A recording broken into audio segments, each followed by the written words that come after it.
Don't treat water and climate as two separate silos. They have to go together.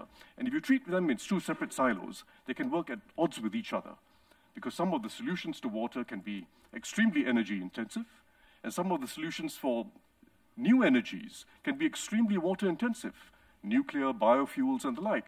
So we need to find an intersection of climate action and water action that allows for the two together to be sustainable.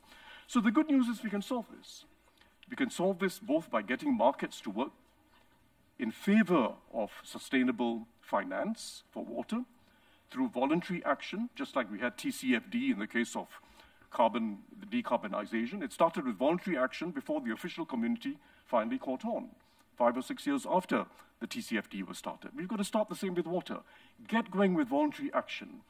And governments must now start working towards mandatory disclosure of water footprints, as, in fact, the Global Biodiversity Framework in December had agreed to.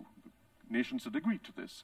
We've got to go ahead with voluntary action, and governments have to start working towards mandatory disclosure of carbon footprints by corporates and financial institutions. So treat this as an opportunity. We know what needs to be done. There's no lack of finance. Most of the technologies exist. We have to get moving, and get moving together. To borrow the phrase of the last few weeks, everything, everywhere, all at once.